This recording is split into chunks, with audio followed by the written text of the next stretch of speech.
Welcome back to another explainer. Today, we're diving into something that literally everyone deals with, but we rarely stop to actually think about. I'm talking about littering.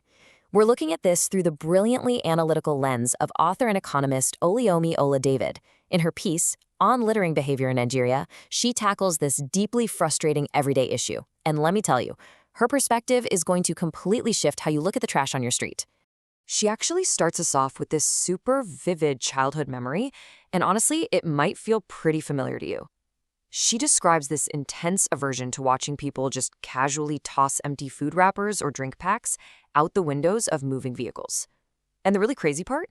She specifically notes seeing this happen from both rickety, beat-up buses and luxurious, posh cars. It literally didn't matter how much wealth the passenger had. The behavior was exactly the same. She remembers her mind just screaming in silent protest, giving the culprits what she calls the bad eye.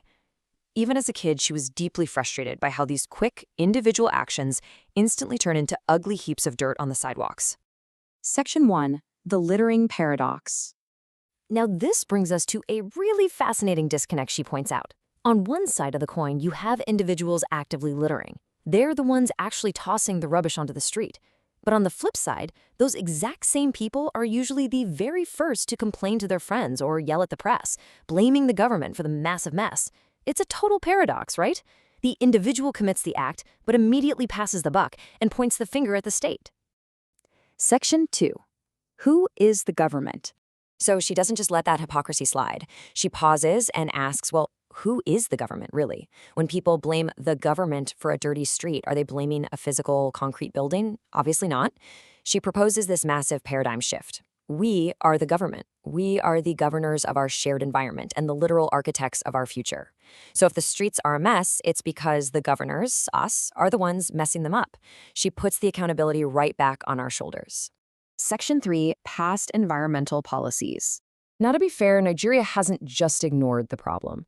She walks us through this timeline of past interventions.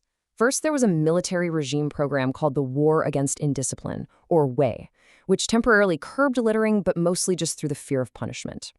Then we saw localized efforts, like Lagos State mandating that all commercial buses carry waste bins. Even down to the consumer level, the Standard Organization of Nigeria started requiring food packaging to have dispose properly stamps. So, mandates, infrastructure, information campaigns, they've definitely all been tried. But here is the kicker. Even in highly controlled, modern private communities where you have plenty of waste bins and clear dispose properly signs everywhere, the littering still happens.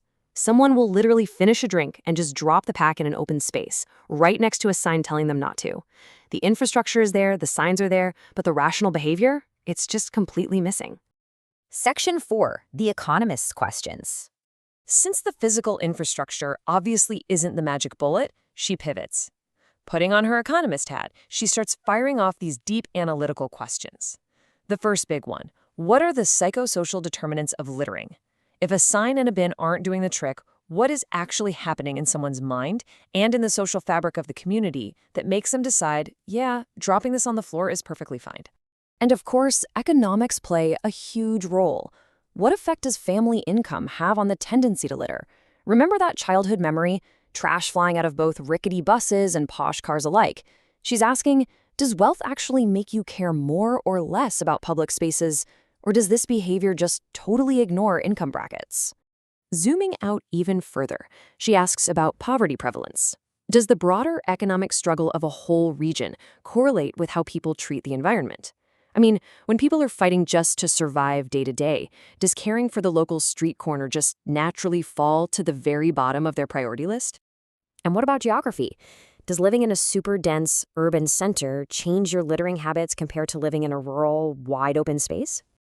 Basically, she synthesizes all of this into a list of emergent research and policy questions.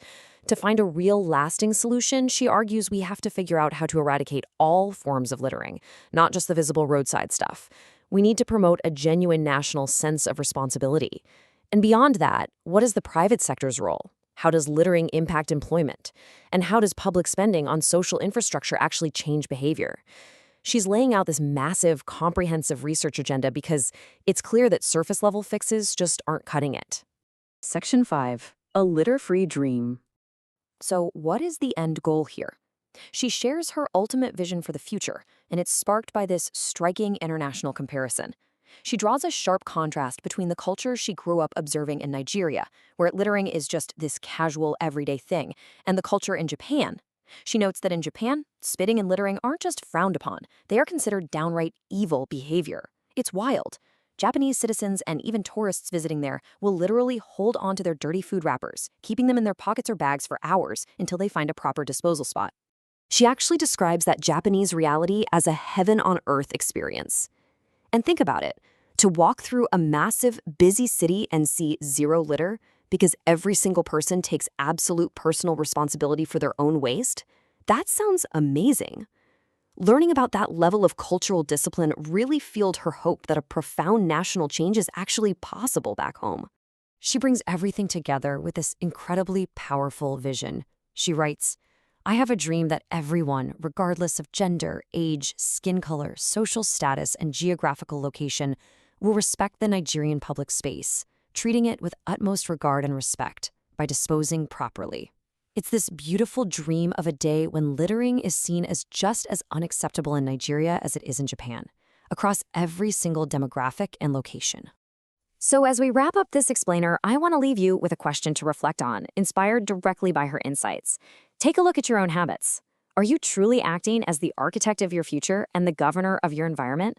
Or are you just another person dropping a wrapper on the ground, waiting for some faceless government to come along and clean up after you? Next time you have an empty pack in your hand, just remember, the power to keep your environment clean is literally right there in your pocket. Thanks so much for joining me today, and keep asking the big questions.